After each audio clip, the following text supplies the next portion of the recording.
ಶ್ರೀ ಶಂಕರ ಮಹಾರಾಜ್ ಲೀಲಾಮೃತ ವಂದೇ ಶಂಕರ ಶ್ರೀ ಸ್ವಾಮಿ ಸಮರ್ಥ ಶಿಷ್ಯಂ ದತ್ತಾವತಾರಂ ಸದ್ಗುರುಂ ಪ್ರಣಮಾಮ್ಯಹಂ. ಪೂಜ್ಯ ಗುರು ಸದ್ಗುರು ಶ್ರೀ ಶಂಕರ ಮಹಾರಾಜರು ತಮ್ಮ ಭಕ್ತರೊಂದಿಗೆ ಅವರ ಗುರುಗಳಾದ ಸ್ವಾಮಿ ಸಮರ್ಥರ ಘನತೆಯನ್ನು ಕುರಿತು ಬಹಳ ಹೆಮ್ಮೆಯಾಗಿ ಹೇಳಿಕೊಳ್ಳುತ್ತಿದ್ದರು. ಅವರು ಶ್ರೀ ಸ್ವಾಮಿ ಸಮರ್ಥರ ಸಮಾಧಿ ಮಂದಿರವನ್ನು, ವಟವೃಕ್ಷವನ್ನು ಆಗಾಗ ದರ್ಶಿಸುತ್ತಿದ್ದರು. ಅವರ ಸಮಾಧಿ ಮಂದಿರದಲ್ಲಿ ಎಷ್ಟೋ ರಾತ್ರಿಗಳು ನಿದ್ರೆ ಇಲ್ಲದೆ ಕಳೆಯುತ್ತಿದ್ದಾರೆ. ನಂತರ ಅವರೊಡನೆ ಜ್ಞಾನಬುವ, ಜನಾರ್ದನ ಬುವ ಮಹಂತರೂ ಕೂಡ ಆಗಾಗ ಅಕಲ್ಕೋಟೆಯನ್ನು ದರ್ಶಿಸುತ್ತಿದ್ದರು. ಶ್ರೀ ಮಹಾರಾಜರು ಅವರ ಭಕ್ತರೊಡನೆ ಕುಳಿತು ತನ್ನ ಈ ಪ್ರತಿಭೆಗೆ ಅವರ ಗುರುಗಳಾದ ಶ್ರೀ ಸ್ವಾಮಿ ಸಮರ್ಥರ ಆಶೀರ್ವಾದ ಮತ್ತು ಅವರ ಕರುಣೆಯೇ ಕಾರಣವೆಂದು ಹೇಳುತ್ತಿದ್ದರು. ಅವರ ಭಕ್ತರನ್ನು ಶ್ರೀ ಸ್ವಾಮಿ ಸಮರ್ಥರಿಗೆ ನಮಸ್ಕರಿಸಲು ಹೇಳುತ್ತಿದ್ದರು. ಅವರ ಜೀವನ ಪರ್ಯಂತವೂ ಸ್ವಾಮಿ ಸಮರ್ಥರ ಅವತಾರದ ದಿನ ಮತ್ತು ಸಮಾಧಿಯ ಉತ್ಸವಗಳನ್ನು ಬಹಳ ವೈಭವವಾಗಿ ನಡೆಸುತ್ತಿದ್ದರು. ಶ್ರೀ ಶಂಕರ ಮಹಾರಾಜರು ಭಕ್ತರೊಡನೆ ಸದಾ ಹೀಗೆ ಹೇಳುತ್ತಿದ್ದರು: ನೀರನ್ನು ಶೋಧಿಸಿ ಕುಡಿಯಬೇಕು. ಹಾಗೆಯೇ ಗುರುವನ್ನು ಆಯ್ಕೆ ಮಾಡಿಕೊಳ್ಳುವಾಗ ಸರಿಯಾಗಿ ಆಲೋಚಿಸಿ ಸರಿಯಾದ ಸದ್ಗುರುವನ್ನು ಆಯ್ಕೆ ಮಾಡಿಕೊಳ್ಳಬೇಕು. ಅವರಿಗೆ ಕಪಟ ಸನ್ಯಾಸಿಗಳು ತಾಯತಗಳನ್ನು, ಯಂತ್ರಗಳನ್ನು, ಲಾಕೇಟುಗಳನ್ನು ಕೊಟ್ಟು ವಾಗ್ದಾನ ಮಾಡಿ ಮೋಸ ಮಾಡಿ ಹಣ ಕೀಳುವ ಸನ್ಯಾಸಿಗಳೆಂದರೆ ಬಹಳ ಬೇಸರ ಮತ್ತು ಕೋಪ. 1400 ವರ್ಷಗಳ ಕಾಲ ಜೀವಿಸಿ 1000ಕ್ಕಿಂತ ಹೆಚ್ಚು ಜನ ಶಿಷ್ಯ ಕೋಟಿಯರಿರುವ ಚಾಂಗ್ ದೇವ್ ಆಧ್ಯಾತ್ಮಿಕವಾಗಿ ಅಜ್ಞಾನಿ ಎಂದು ಶ್ರೀ ಮಹಾರಾಜರು ಹೇಳುತ್ತಿದ್ದರು. ಅವರ ಅಭಿಪ್ರಾಯದ ಪ್ರಕಾರ ಶಿಷ್ಯನು ಗುರುವನ್ನು ಅನ್ವೇಷಿಸುವ ಅವಶ್ಯಕತೆ ಇಲ್ಲ, ಗುರುವೇ ಶಿಷ್ಯನನ್ನು ಹುಡುಕಿಕೊಂಡು ಬರುವರು. ಈ ವಿಷಯ ಮಹಾರಾಜರ ವಿಷಯದಲ್ಲಿ ಸಹ ನಡೆದಿದೆ. ಅವರ ಗುರುಗಳು ಅಕಲ್ಕೋಟೆಯಲ್ಲಿಲ್ಲದೆ ಪಂಡರೀಪುರದ ಚಂದ್ರಭಾಗಾ ನದಿಯ ತೀರದಲ್ಲಿ ದರ್ಶನ ಕೊಡುವುದು ಇದಕ್ಕೊಂದು ನಿದರ್ಶನ. ಲೇಖಕನ ಅನುಭವ 2. ಇಲ್ಲಿ ಸ್ವತಃ ಅನುಭವವನ್ನೇ ಬರೆದಿದ್ದೇನೆ. ಶ್ರೀ ಸಾಯಿಬಾಬಾ ಪಾರಾಯಣ ಬಿಟ್ಟು ಬೇರೆ ಪೂಜೆಯಾಗಲಿ ಗುರುಗಳಾಗಲಿ ನನಗೆ ತಿಳಿಯದು. ಹೀಗಿರುವಾಗ ಶ್ರೀ ವಿಠಲ್ ಬಾಬಾರವರು ಬೆಂಗಳೂರಿಗೆ ಬಂದು ನನಗೆ ದರ್ಶನ ಮತ್ತು ಆಶೀರ್ವಾದವನ್ನು ಅನುಗ್ರಹಿಸಿದರು. ಸರಿಯಾದ ಗುರುವನ್ನು ಸೇವಿಸುವುದು ನಮ್ಮ ಪೂರ್ವಜನ್ಮದ ಪುಣ್ಯಫಲ. ಅದೃಷ್ಟವೂ ಸರಿ. ಅದಲ್ಲದೆ ಅಸತ್ಯವನ್ನು ಹೇಳುತ್ತಾ ಕಪಟ ನಾಟಕವಾಡುವ ಗುರುಗಳನ್ನು ಸೇವಿಸುವುದರಿಂದ ಪ್ರಳಯಾಂತರದವರೆವಿಗೂ ಮನುಷ್ಯನ ಜನ್ಮ ಬರುವುದಿಲ್ಲ. ನಿಷಿದ್ಧ ಗುರು ಶಿಷ್ಯಸ್ತು ದುಷ್ಟ ಸಂಕಲ್ಪ ದೂಷಿತಃ ಬ್ರಹ್ಮ ಪ್ರಳಯ ಪರ್ಯಂತಂ ನ ಪುನರಾತಿ ಮರ್ಥ್ಯತಾಂ. ಅಧ್ಯಾಯ 3 ಶ್ಲೋಕ 283 ಗುರುಗೀತೆ. ನಿಷಿದ್ಧ ಗುರುವಿನ ಶಿಷ್ಯನು ಮರಣಾದಿ ಪ್ರಯೋಗಗಳನ್ನು, ಮಾಟ ಮಂತ್ರ ಮೊದಲಾದವುಗಳನ್ನು ಮಾಡುವ ಗುರುವಿನ ಶಿಷ್ಯನು ದುಷ್ಟ ಸಂಕಲ್ಪ ದೂಷಿತ, ಕ್ರೂರವಾದಂತಹ ಭವದಿಂದ ಕೂಡಿದ ಹೃದಯವನ್ನು ಹೊಂದಿದವನಾದ್ದರಿಂದ ಸಾಕ್ಷಾತ್ ಪರಶಿವನು ಪಾರ್ವತೀ ದೇವಿಗೆ ಉಪದೇಶಿಸಿದ ಗುರುಗೀತೆಯಲ್ಲಿ ಗುರುವಿನ ಮಹತ್ವವನ್ನು ಮತ್ತು ಗುರು ಸೇವೆಯ ವಿವರಣೆಯನ್ನು, ನಮಸ್ಕಾರ ಮಾಡುವ ವಿಧಾನ ಮತ್ತು ಎಂತಹ ಗುರುವನ್ನು ಸೇವಿಸಬೇಕು, ಎಂತಹ ಗುರುವನ್ನು ಸೇವಿಸಬಾರದು ಎಂಬುದನ್ನು ಬಹಳ ಸ್ಪಷ್ಟವಾಗಿ ವಿವರಿಸಿದ್ದಾರೆ. ಶ್ರೀ ಗುರುಗೀತೆಯಲ್ಲಿ 23ನೇ ಅಧ್ಯಾಯದಲ್ಲಿ ಮೇಲಿನ ಶ್ಲೋಕದಲ್ಲಿ ಸ್ಪಷ್ಟವಾಗಿ ನಿಷಿದ್ಧ ಗುರುವನ್ನು ಸೇವಿಸಿದಲ್ಲಿ ಉಂಟಾಗುವ ಫಲಿತಾಂಶವನ್ನು ಈ ವಿಧವಾಗಿ ವಿವರಿಸಿದ್ದಾರೆ. ಕ್ರೂರ ಸ್ವಭಾವವುಳ್ಳವನಾಗಿ ಮನುಷ್ಯನ ಪ್ರಾಣವನ್ನು ಹರಿಸುವ ಕ್ಷುದ್ರ ಪ್ರಯೋಗಗಳನ್ನು ಮಾಡುವ ಗುರುವನ್ನು ಸೇವಿಸುವ ಶಿಷ್ಯನು ಬ್ರಹ್ಮ ಪ್ರಳಯದವರೆವಿಗೂ ಮನುಷ್ಯ ಜನ್ಮವನ್ನು ಪಡೆಯಲಾರನು. ಒಳ್ಳೆಯ ಗತಿಯನ್ನು ಸಾಧಿಸಲು ಒಂದೇ ಒಂದು ಜನ್ಮ ಮಾನವ ಜನ್ಮ. ಅಂತಹ ಮನುಷ್ಯ ಜನ್ಮವನ್ನೆತ್ತಿ ಈ ವಿಧವಾದ ಪಾಪ ಕಾರ್ಯವನ್ನು ಮಾಡುವುದರಿಂದ ಮತ್ತೆ ಮಾನವ ಜನ್ಮ ಲಭಿಸುವುದು ಬಹಳ ಕಷ್ಟ.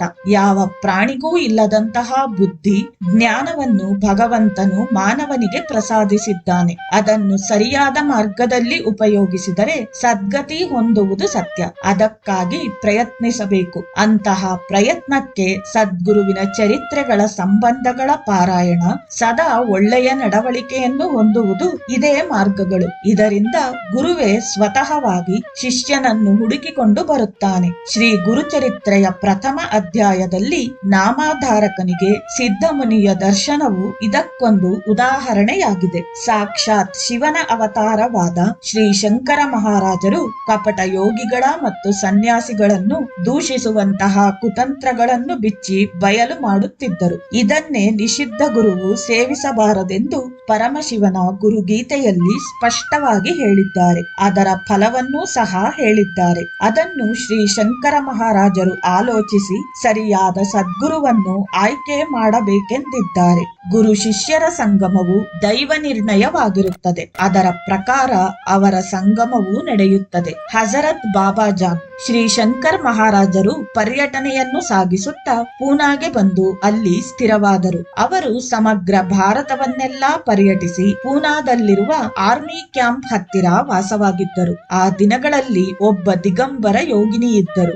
ಆಕೆಯು ಒಬ್ಬ ಸಿದ್ಧ ಯೋಗಿನಿ. ಶ್ರೀ ಶಂಕರ್ ಮಹಾರಾಜರು ಅವರೊಡನೆ ಸ್ವಲ್ಪ ದಿನ ನೆಲೆಸಿದ್ದರು. ಅವರು ಆಕೆಯನ್ನು ತನ್ನ ತಾಯಿ ಎಂದು ಹೇಳುತ್ತಿದ್ದರು. ಆಕೆಯ ಹೆಸರು ಹಜರತ್ ಜಾನ್. ಮಚ್ಚೇಂದ್ರನಾಥ್ನಲ್ಲಿ ಧ್ವನಿಯನ್ನು ಪ್ರಜ್ವಲಿಸಿದ್ದು. ಒಮ್ಮೆ ಶ್ರೀ ಶಂಕರ ಮಹಾರಾಜರು ತಮ್ಮ ಶಿಷ್ಯರೊಡನೆ ಎಲ್ಲರೂ ಬನ್ನಿ ಕನ್ಹೋಬಾವನ್ನು ನೋಡಿ ಬರೋಣ ಎಂದರು. ಒಬ್ಬ ಭಕ್ತನು ತಕ್ಷಣವೇ ಒಂದು ಎತ್ತಿನ ಗಾಡಿಯನ್ನು ಸಿದ್ಧಪಡಿಸಿದನು. ಅದರಲ್ಲಿ 10-15 ಜನರು ಕುಳಿತು ಹೊರಟರು. ಶ್ರೀ ಶಂಕರ ಮಹಾರಾಜರೇ ಸ್ವತಃ ಗಾಡಿಯನ್ನು ನಡೆಸುತ್ತಿದ್ದರು. ಎತ್ತುಗಳನ್ನು ಮೃದುವಾಗಿ ಮಾತನಾಡಿಸುತ್ತಾ ಪ್ರಯಾಣ ಸಾಗಿಸುತ್ತಿದ್ದರು. ಆ ಮುಗ್ಧ ಪ್ರಾಣಿಗಳು ಶ್ರೀ ಶಂಕರ್ ಮಹಾರಾಜರ ನುಡಿಗಳನ್ನು ಆಲಿಸುತ್ತಾ ಬಹಳ ಉತ್ಸಾಹದಿಂದ ಓಡುತ್ತಿದ್ದವು. ಮಹಾರಾಜರು ತಮ್ಮ ಶಿಷ್ಯನೊಡನೆ ಮಚ್ಚೇಂದ್ರನಾಥ ಸಮಾಧಿಯನ್ನು ಸಮೀಪಿಸಿದರು. ಶಿಷ್ಯರೆಲ್ಲರೂ ಮಚ್ಚೇಂದ್ರನಾಥ ಸಮಾಧಿಯನ್ನು ನೋಡಿ ನಮಸ್ಕರಿಸಿದರು. ಅಲ್ಲಿ ಮಚ್ಚೇಂದ್ರನಾಥರು ಏರ್ಪಡಿಸಿದ ಧ್ವನಿಯ ಬಳಿ ಬಂದು ಶ್ರೀ ಮಹಾರಾಜರು ಅಲಕ್ಕೆಂದು ಜೋರಾಗಿ ಕೂಗಿದರು. ಸೌದೆಗಳಿಲ್ಲದೆಯೇ ಅಲ್ಲಿ ಬೆಂಕಿಯನ್ನು ಸೃಷ್ಟಿಸಿದರು. ಈ ಚಮತ್ಕಾರವನ್ನು ನೋಡಿ ಶಿಷ್ಯರೆಲ್ಲರೂ ಆ ಧ್ವನಿಗೆ ಮತ್ತು ಮಹಾರಾಜರಿಗೆ ನಮಸ್ಕರಿಸಿ ಕುಳಿತರು. ಶ್ರೀ ಮಹಾರಾಜರು ಧ್ಯಾನದಲ್ಲಿ ಸಮಾಧಿ ಸ್ಥಿತಿಯನ್ನು ಹೊಂದಿದರು. ಅವರ ಧ್ಯಾನ ಸಮಾಧಿಯಿಂದ ಈ ವಿಧವಾಗಿ ಹೇಳಲಾರಂಭಿಸಿದರು. ನಾನು ಕೈಲಾಸವಾಸನು. ನಾನು ಯಾರೆಂಬ ವಿಷಯವನ್ನು ತಿಳಿಯಲು ಪ್ರಯತ್ನಿಸದಿರಿ. ನನ್ನ ಜಾತಿ, ಕುಲ, ಮತ ಮೊದಲಾದ ಯಾವ ವಿಷಯವನ್ನು ಕುರಿತು ತರ್ಕಿಸಬೇಡಿ. ನನ್ನ ಈ ಆಕಾರವನ್ನು ನೋಡಿ ಅನ್ಯಥಾ ಭಾವಿಸಬೇಡಿ.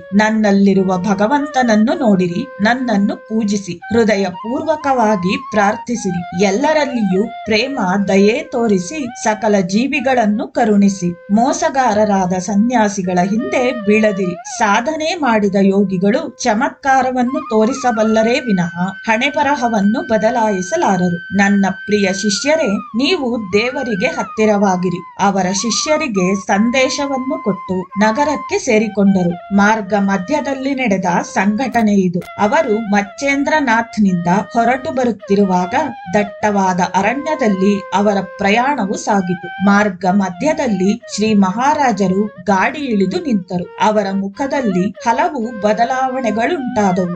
ದೊಡ್ಡದಾದ ಅವರ ಕಣ್ಣುಗಳು ಮತ್ತಷ್ಟು ದೊಡ್ಡದಾದವು. ಅಷ್ಟರಲ್ಲಿ ಶ್ರೀ ಮಹಾರಾಜರು ಜೋರಾಗಿ ಅಲಕ್ಕೆಂದು ಕೂಗಿ ಒಂದು ಪ್ರದೇಶವನ್ನು ತೋರಿಸಿದರು. ಅಲ್ಲಿ ಅಗಿಯುವಂತೆ ಆಜ್ಞಾಪಿಸಿದರು. ಅಲ್ಲಿ ಒಂದು ಶಿವಲಿಂಗವು ಕಂಡಿತು.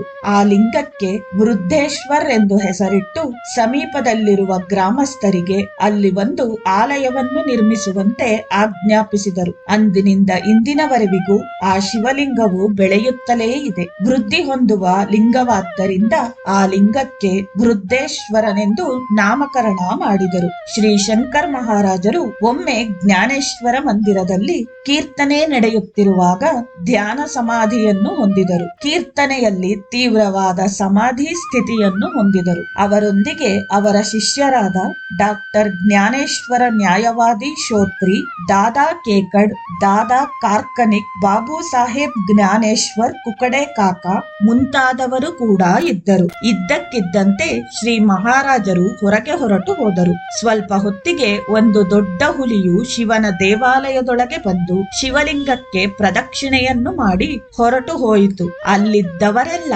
ಭಯಭೀತಿಯಿಂದ ತಬ್ಬಿಬ್ಬಾದರು. ಇಷ್ಟರಲ್ಲಿ ಶ್ರೀ ಮಹಾರಾಜರು ಬಂದರು. ಅವರೊಡನೆ ಈ ವಿಷಯವನ್ನು ಹೇಳಲು ನನ್ನ ಶಿಷ್ಯರನ್ನು ತಿನ್ನುವೆನೇನು ಎಂದರು. ಅವರೇ ಹುಲಿಯ ರೂಪದಲ್ಲಿ ಬಂದರೆಂದು ಎಲ್ಲರಿಗೂ ಸ್ಪಷ್ಟವಾಯಿತು. ಭೂಲೋಕದ ಗಂಧರ್ವರು. ಒಮ್ಮೆ ನಾರಾಯಣ್ ಹನ್ಸ್ ಎಂಬ ವ್ಯಕ್ತಿಯು ತನ್ನ ನಾಟಕ ಪರಿವಾರದೊಂದಿಗೆ ಗಂಗಾಪುರ್ ಎಂಬ ಊರಿಗೆ ಹೋಗಿ ಅಲ್ಲಿರುವ ದೇವಾಲಯವನ್ನು ದರ್ಶಿಸಿ ಕೆಲವು ದಿನಗಳು ಅಲ್ಲಿದ್ದು ನಾಟಕವನ್ನು ಪ್ರದರ್ಶಿಸಿ ಸಂತೋಷಿಸಿದರು. ಕೊನೆಯ ದಿನ ದರ್ಶನವಾದ ನಂತರ ಗಂಗಾಪುರ್ ರೈಲ್ವೆ ಸ್ಟೇಷನ್ಗೆ ಬಂದರು.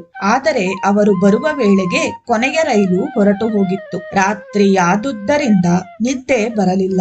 ಆದರೂ ಹಸಿವಿನಿಂದ ಹಾಗೂ ಹೀಗೂ ಉರುಳುತ್ತಿದ್ದರು. ಅರ್ಧರಾತ್ರಿಯ ಸಮಯ ಏನೂ ಸಿಗಲಿಲ್ಲ. ಆದರೆ ಆ ಸಮಯದಲ್ಲಿ ಒಬ್ಬ ವ್ಯಕ್ತಿ ಪೂರಿ ಬಾಜಿ ಮಾರುತ್ತಾ ಬಂದನು. ಮೊದಲೇ ಹಸಿವಿನಿಂದ ಇದ್ದಿದ್ದರಿಂದ ಅವರಿಗೆಲ್ಲ ಈ ಕೂಗು ಅಮೃತವಾಗಿ ಕೇಳಿಸಿತು. ಎಲ್ಲರೂ ಎದ್ದು ಹೊಟ್ಟೆ ತುಂಬಾ ತಿಂದರು. ಆತನಿಗೆ ಹಣ ಕೊಡಲು ಹೋದರೆ ನಾಳೆ ತೆಗೆದುಕೊಳ್ಳುತ್ತೇನೆಂದು ಹೇಳಿ ಹೊರಟು ಹೋದನು. ಮಾರನೆಯ ದಿನ ಆ ಪೂರಿ ಮಾರಿದವನಿಗಾಗಿ ಎದುರು ನೋಡುತ್ತಿದ್ದರು. ಆದರೆ ಅವನ ಸುಳಿವೇ ಇಲ್ಲವಾಯಿತು. ಇಷ್ಟರಲ್ಲಿ ರೈಲು ಬಂದೇ ಬಿಟ್ಟಿತು. ಅವರಲ್ಲಿ ಯಾರಿಗೂ ರೈಲನ್ನು ಬಿಡಲು ಮನಸ್ಸಿನಲ್ಲಿರಲಿಲ್ಲ. ಆದ್ದರಿಂದ ಎಲ್ಲರೂ ರೈಲನ್ನು ಹತ್ತಿದರು. ರೈಲು ಸೋಲಾಪುರ ಸ್ಟೇಷನ್ನಿಗೆ ಬಂದಿತು. ಎಲ್ಲರೂ ಆ ಊರಿನಲ್ಲಿ ಇಳಿದರು. ನಾರಾಯಣ ರಾಜಹಂಸರು ಆ ಪೂರಿ ಮಾರಿದ ವ್ಯಕ್ತಿಯನ್ನು ಅಲ್ಲಿ ನೋಡಿದರು. ಒಡನೆಯೇ ಆತನ ಬಳಿ ಬಂದು ಹಣವನ್ನು ಕೊಡಲು ಹೋದರು. ಆಗ ಆ ವ್ಯಕ್ತಿಯು ಹಣವನ್ನು ಮುಟ್ಟದೆ, ನೀವು ನನಗೆ ಒಂದು ಪ್ರಮಾಣವನ್ನು ಮಾಡಿದರೆ ಸಾಕು ಎಂದನು. ಹಂಸಾರವರು ಆ ಪ್ರಮಾಣವೇನೆಂದು ಪ್ರಶ್ನಿಸಿದರು. ಆ ವ್ಯಕ್ತಿಯು ಹೀಗೆಂದನು, ಪ್ರತಿ ಗುರುವಾರವೂ ನೀವು ಭಗವನ್ನಾಮ ಸ್ಮರಣೆ ಮಾಡಬೇಕು. ಆ ದಿನ ನೀವು ಖಂಡಿತವಾಗಿ ಸಾಂಬ್ರಾಣಿ ಧೂಪವನ್ನು ಹಾಕಬೇಕು. ನನ್ನನ್ನು ಮರೆಯದೆ ಪ್ರತಿ ಸಾರಿಯೂ ಸಂಕೀರ್ತನೆಯ ಮುಂಚೆ ಮತ್ತು ನಂತರ ಕೂಡ ಸಾಂಬ್ರಾಣಿ ಹೊಗೆಯನ್ನು ಹಾಕಿರಿ. ನಾನು ನಿಮ್ಮೊಡನೆಯೇ ಇರುತ್ತೇನೆ, ಭಯವಿಲ್ಲ. ಇದು ನನ್ನ ಗುರುವಿನ ಶಾಸನ ಮತ್ತು ಇದು ನಾನು ನಿನಗೆ ಕೊಡುತ್ತಿರುವ ವರ. ನೀನು ಭೂಲೋಕ ಗಂಧರ್ವನಾಗುವೆ ಎಂದರು. ಆ ಮಾತನ್ನು ಕೇಳಿ ಆಶ್ಚರ್ಯಗೊಂಡರು ನಾರಾಯಣ ಹಂಸರು. ಆದರೆ ಮಾಸ್ಟರ್ ಕೃಷ್ಣರಾವ್ ಅವರು ಆ ಪೂರಿ ಮಾರುವ ವ್ಯಕ್ತಿಯು ಮಾರುವೇಷದಲ್ಲಿರುವ ಶ್ರೀ ಶಂಕರ ಮಹಾರಾಜರೆಂದು ಗುರ್ತಿಸಿ ಅಲ್ಲಿಯೇ ಅವರಿಗೆ ಸಾಷ್ಟಾಂಗ ನಮಸ್ಕಾರವನ್ನು ಮಾಡಿದರು. ಅವರೊಡನೆ ಮಿಕ್ಕ ಸದಸ್ಯರೂ ಸಹ ನಾರಾಯಣ ಹಂಸರ ಜೊತೆ ಸಾಷ್ಟಾಂಗ ನಮಸ್ಕಾರ ಮಾಡಿದರು. ಶ್ರೀ ಮಹಾರಾಜರು ಹೇಳಿದ ವಿಧವಾಗಿ 32 ವರ್ಷಗಳ ಕಾಲ ಪ್ರತಿ ಗುರುವಾರದ ದಿನ ಭಗವನ್ನಾಮ ಸಂಕೀರ್ತನೆಯನ್ನು ಮಾಡಿ ಮುಂಚೆ ಮತ್ತು ನಂತರವೂ ಸಹ ಸಾಂಬ್ರಾಣಿ ಧೂಪವನ್ನು ಹಾಕುತ್ತಿದ್ದರು. ಪೂನಾದಲ್ಲಿರುವ ರಾವು ಸಾಹೇಬರ ಬಂಗಲೆಯಲ್ಲಿ ಪ್ರತಿ ಗುರುವಾರವೂ ನಾಮ ಸಂಕೀರ್ತನೆಯನ್ನು ನಡೆಸುತ್ತಿದ್ದರು. ಶ್ರೀ ನಾರಾಯಣ ಹಂಸರು ಶ್ರೀ ಸತ್ಯನಾರಾಯಣ ವ್ರತವನ್ನು ಮಾಡಿ ಪ್ರಸಾದವನ್ನು ಹಂಚಿದರು. ಶ್ರೀ ಶಂಕರ ಮಹಾರಾಜರ ಮಾತುಗಳು ನಿಜವಾದವು.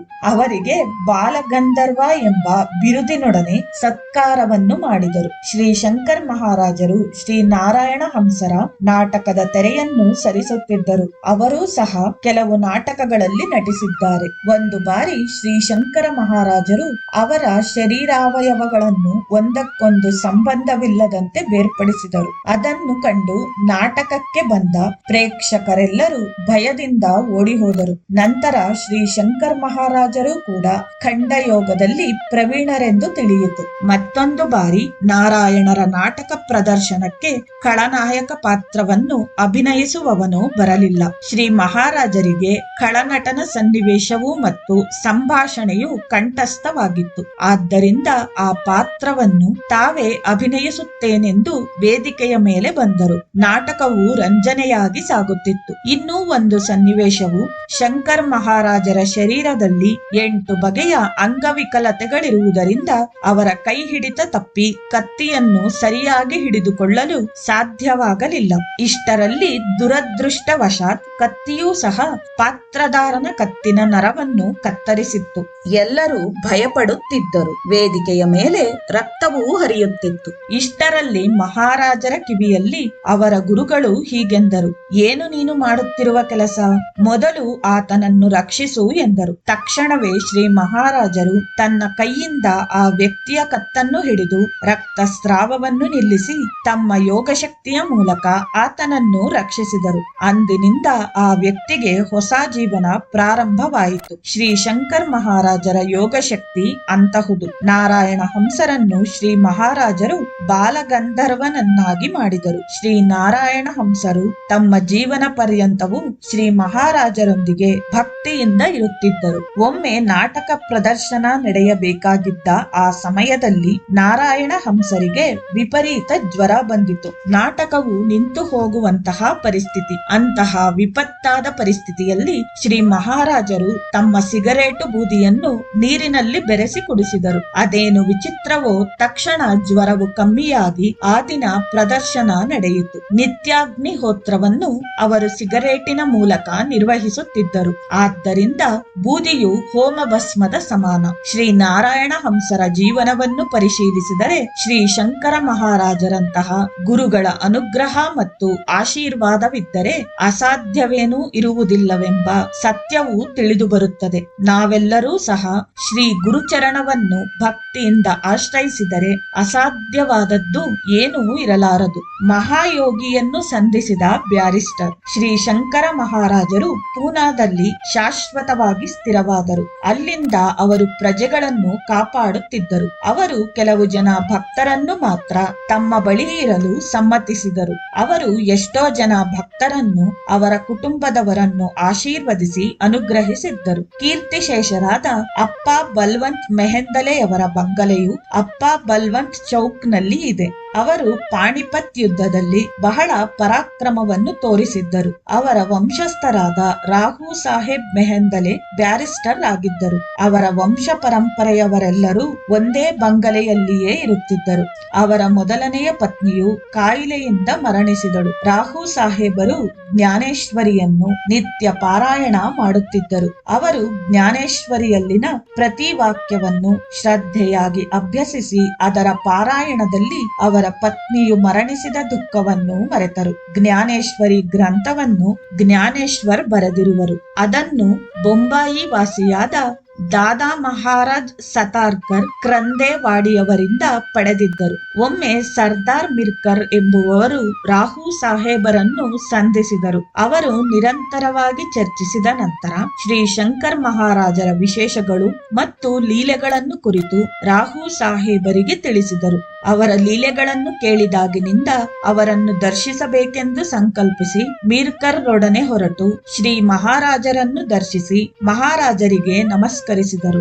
ಆ ಸಮಯದಲ್ಲಿ ಶ್ರೀ ಮಹಾರಾಜರು ಬಿಳಿಯ ಪಂಚೆ ಮತ್ತು ಬಿಳಿಯ ಅಂಗಿ ಹಾಕಿದ್ದರು. ಆಗ ಶ್ರೀ ಮಹಾರಾಜರಿಗೆ ಉದ್ದವಾದ ಗಡ್ಡ ಮತ್ತು ತಲೆ ಕೂದಲುಗಳಿದ್ದವು. ಮಹಾರಾಜ್ ರಾವು ಸಾಹೇಬರನ್ನು ತನ್ನ ಎದೆಗೆ ಅಪ್ಪಿಕೊಂಡು, ನಿನ್ನ ಜೀವನವು ನಾಶವಾಗಿ ಹೋಗಿದೆ, ಆದರೂ ಚಿಂತಿಸಬೇಡ. ಈ ಕ್ಷಣದಿಂದ ನಿನ್ನ ಜೀವನ, ನೀನು ಚರಿತ್ರೆಯಲ್ಲಿ ಪ್ರಸಿದ್ಧಿ ಹೊಂದಿದ ವಂಶಸ್ಥನು, ಆದರೆ ಒಬ್ಬ ಬ್ಯಾರಿಸ್ಟರ್ ಮಾತ್ರವೇ. ನಿನ್ನ ಜೀವನವು ಸಂತೋಷದಿಂದ ತುಂಬಿರುತ್ತದೆ. ನಿನ್ನ ಬಂಗಲೆಯು ಜ್ಞಾನೇಶ್ವರಿಯ ತರಂಗಗಳಿಂದ ಪ್ರತಿಧ್ವನಿಸುತ್ತದೆ ಎಂದು ಆಶೀರ್ವದಿಸಿದರು. ಮಹಾರಾಜರ ಆಶೀರ್ವಾದದಿಂದ ರಾಹು ಸಾಹೇಬ್ ಮೆಹೆಂದಲೆಗೆ ಎರಡನೆಯ ವಿವಾಹ ನಡೆಯಿತು. ಅವರ ಪತ್ನಿಯ ಹೆಸರು ಪದ್ಮಾವತಿ. ಆದರೆ ಎಲ್ಲರೂ ಆಕೆಯನ್ನು ತೈ ಸಾಹೇಬ್ ಎಂದು ಕೂಗುತ್ತಿದ್ದರು. ಆಕೆ ಶ್ರೀ ಶಂಕರ ಮಹಾರಾಜರನ್ನು ಜಿ.ಕೆ. ಪ್ರಧಾನ್ ಅವರ ಮನೆಯಲ್ಲಿ ದರ್ಶಿಸಿದಳು. ಆಕೆಯ ಕೊರಳನ್ನು ಸ್ಪರ್ಶಿಸುತ್ತಾ, ಮಹಾರಾಜರು, ಮಗು, ನಿನಗೆ ಮಧುರವಾದ ಕಂಠವಿದೆ, ಈ ದಿನದಿಂದ ರಾಗಾಲಾಪನೆಯನ್ನು ಮಾಡು ಎಂದು ಆಶೀರ್ವದಿಸಿದರು. ಮಾರನೆಯ ದಿನ ದಾದಾ ಮಹಾರಾಜ ಸತಾರ್ಕರ್ ಅವರು ವಿವರಿಸಿದ ಭಜನೆಗಳನ್ನು ರಾವು ಸಾಹೇಬ ಮತ್ತು ಅವರ ಪತ್ನಿಯು ಕೇಳಿದರು. ದಾದಾ ಮಹಾರಾಜ್ ಸತಾರ್ಕರ್ ಜ್ಞಾನೇಶ್ವರಿಯನ್ನು ಕೊಟ್ಟು ಎಲ್ಲರಿಗೂ ಕೇಳಿಸುವಂತೆ ಹೇಳಿ ಅದನ್ನು ವಿವರಿಸು ಎಂದು ಹೇಳಿದರು. ಆ ದಿನ ರಾತ್ರಿ ವಿನಾಯಕನು ಆಕೆಗೆ ದರ್ಶನ ಕೊಟ್ಟು ಆಕೆಯ ಕೊರಳನ್ನು ಸೋಕಿದನು. ಅಂದಿನಿಂದ ಪತಿ ಪತ್ನಿಯರಿಬ್ಬರು ಅವರ ಬಂಗಲೆಯಲ್ಲಿ ಜ್ಞಾನೇಶ್ವರಿಯನ್ನು ಗಾನ ಮಾಡಲು ಪ್ರಾರಂಭಿಸಿದರು. ಸದ್ಗುರು ಶ್ರೀ ಶಂಕರ್ ಮಹಾರಾಜರು ಆಗಾಗ್ಗೆ ಅವರ ಬಂಗಲೆಗೆ ಬಂದು ಹೋಗುತ್ತಿದ್ದರು. ಬಾಲಗಂಧರ್ವನಾದ ನಾರಾಯಣ ಹಂಸ, ಜಿ.ಕೆ. ಪ್ರಧಾನ್ ಆಗಾಗ ಶ್ರೀ ಶಂಕರ ಮಹಾರಾಜರೊಂದಿಗೆ ಇವರ ಬಳಿಗೆ ಬರುತ್ತಿದ್ದರು. ಜ್ಞಾನೇಶ್ವರಿಯ ಗಾನದಲ್ಲಿ ಅವರೂ ಸಹ ಪಾಲ್ಗೊಳ್ಳುತ್ತಿದ್ದರು. ರಾವು ಸಾಹೇಬರ ಕುಟುಂಬವನ್ನು ಮತ್ತು ಬಂಗಲೆಯನ್ನು ಶ್ರೀ ಶಂಕರ ಮಹಾರಾಜರು ಆಶೀರ್ವದಿಸಿದ್ದರು. 1941ರಿಂದ 1972ರವರೆಗೆ ಅವರ ಬಂಗಲೆಯಲ್ಲಿ ಸುಮಾರು 32 ವರ್ಷಗಳ ಕಾಲ ಜ್ಞಾನೇಶ್ವರಿಯ ಗಾನವು ನಿರಂತರವಾಗಿ ಸಾಗಿತು. ಗವರ್ನರ್ ಶ್ರೀ ಚುನ್ನಿಲಾಲ್ ಮೆಹ್ತಾ ಮೆಹ್ತಾ ಎಂಬ ವ್ಯಕ್ತಿಯು ಶ್ರೀಮಂತನು. ಬ್ರಿಟಿಷ್ ಪ್ರಭುತ್ವವು ಅವನಿಗೆ ಗವರ್ನರ್ ಆಗಿ ನಿಯಮಿಸಿತ್ತು. ಅವನು ಭಾರತೀಯ ಪಾಶ್ಚಾತ್ಯ ತತ್ವಜ್ಞಾನವನ್ನು ಉಳ್ಳವನಾಗಿದ್ದನು. ಅವನಿಗೆ ಬೊಂಬಾಯಿ ಮತ್ತು ಪೂನಾ ನಗರಗಳಲ್ಲಿ ಸ್ವಂತ ಮನೆಗಳಿದ್ದವು. ವೈಷ್ಣವನಾದ ಅವನು ಪ್ರಪಂಚದಲ್ಲಿರುವ ಆತ್ಮೀಯ ಶಕ್ತಿಯನ್ನು ಕುರಿತು ಶೋಧಿಸುತ್ತಿದ್ದನು. ಅವನು ಪೂನಾದಲ್ಲಿ ವಾಸಿಸುತ್ತಿದ್ದ ಕಾಲದಲ್ಲಿ ರಾವು ಸಾಹೇಬರ ಬಂಗಲೆಗೆ ಹೋಗಿ ಜ್ಞಾನೇಶ್ವರಿಯ ಗಾನವನ್ನು ಕೇಳುತ್ತಿದ್ದನು. ರಾವು ಸಾಹೇಬ್ ಮತ್ತು ಚುನ್ನಿಲಾಲ್ನಿಗೆ ಶ್ರೀ ಮಹಾರಾಜರನ್ನು ದರ್ಶಿಸಲು ಹೇಳುತ್ತಿದ್ದರು. ಚುನ್ನಿಲಾಲ್ ಮತ್ತು ಅವರ ಪತ್ನಿಯಾದ ತೈ ಸಾಹೇಬ್ ಹಾಗೂ ರಾವು ಸಾಹೇಬ್ ಶ್ರೀ ಮಹಾರಾಜರನ್ನು ದರ್ಶಿಸಲು ಕಾತುರರಾಗಿದ್ದರು. ಆ ಮಧುರ ಕ್ಷಣಗಳು ಬಂದೇ ಬಂದಿತು. ಶ್ರೀ ಮಹಾರಾಜರನ್ನು ಸರ್ ಚುನ್ನಿಲಾಲ್ ದರ್ಶಿಸಿದನು. ಅದು ಬಹಳ ಚಿಕ್ಕ ಮನೆ. ಅಲ್ಲಿ ಶ್ರೀ ಶಂಕರ ಮಹಾರಾಜರು ವಿಷ್ಣುವಿನಂತೆ ದರ್ಶನ ಕೊಟ್ಟರು. ವೈಷ್ಣವನಾದ ಚುನ್ನಿಲಾಲ್ನ ಹೃದಯವು ಆನಂದದಿಂದ ತುಂಬಿ ಹೋಯಿತು. ಅವನ ಸಂತೋಷಕ್ಕೆ ಮಿತಿಯೇ ಇಲ್ಲ. ಸಂತೋಷದಿಂದ ಆನಂದ ಬಾಷ್ಪಗಳು ಉದುರಿದವು. ಕಣ್ಣೀರಿನಿಂದ ಶ್ರೀ ಮಹಾರಾಜರ ಪಾದಗಳನ್ನು ತೊಯ್ದನು. ಆ ದಿನದಿಂದ ಚುನ್ನಿಲಾಲನು ಶ್ರೀ ಶಂಕರ್ ಮಹಾರಾಜರ ಭಕ್ತನಾಗಿ ಜೀವನವನ್ನು ಸಾಗಿಸುತ್ತಾ ಅವರನ್ನು ಸೇವಿಸುತ್ತಿದ್ದನು. ಭಕ್ತರನ್ನು ತಮ್ಮ ಬಳಿಗೆ ಸೆಳೆದು ಅವರಿಷ್ಟ ದೈವ ರೂಪದಲ್ಲಿ ಅವರನ್ನು ಅನುಗ್ರಹಿಸಿ ಉದ್ಧರಿಸುವುದು ಸದ್ಗುರುಗಳು ಮಾಡುವ ಕೆಲಸ. ಶ್ರೀ ಸಾಯಿಬಾಬಾ ಗುಬ್ಬಚ್ಚಿಯ ಕಾಲಿಗೆ ಹಗ್ಗವನ್ನು ಕಟ್ಟಿ ಎಳೆದಂತೆ ತನ್ನ ಭಕ್ತರನ್ನು ಶಿರಡಿಗೆ ಕರೆತರುತ್ತೇನೆ ಎನ್ನುತ್ತಿದ್ದರು. ಅದೇ ವಿಧವಾಗಿ ವಿವಿಧ ಭಕ್ತರಿಗೆ ಅವರಿಷ್ಟ ದೈವದ ರೂಪದಲ್ಲಿ ದರ್ಶನವನ್ನು ಕೊಡುತ್ತಿದ್ದರು. ಖಂಡ ಯೋಗವನ್ನು ಮಾಡುತ್ತಿದ್ದರು. ಈ ಲೀಲೆಯನ್ನು ಶ್ರೀ ಶಂಕರ ಮಹಾರಾಜರ ಚರಿತ್ರೆಯಲ್ಲಿಯೂ ಸಹ ನೋಡಬಹುದು. ಗುರು ರೂಪಗಳೆಲ್ಲ ಒಂದೇ. ನಮ್ಮ ಗುರುವನ್ನು ಮನದಲ್ಲಿ ಸ್ಮರಿಸುತ್ತಾ ಅನ್ಯ ಗುರುಗಳನ್ನು ದರ್ಶಿಸಿ ಸೇವಿಸಬೇಕೆನ್ನುತ್ತದೆ ಗುರುಗೀತೆ. ಇಲ್ಲಿಗೆ 2ನೇ ದಿನದ ಪಾರಾಯಣವು ಸಮಾಪ್ತಿಯಾಯಿತು. ಶ್ರೀ ಶ್ರೀ ಶ್ರೀ ಸ್ವಾಮಿ ಸಮರ್ಥ ಪ್ರಿಯ ಶಿಷ್ಯ ಶಂಕರ ಮಹಾರಾಜ್ ಕಿ ಜೈ.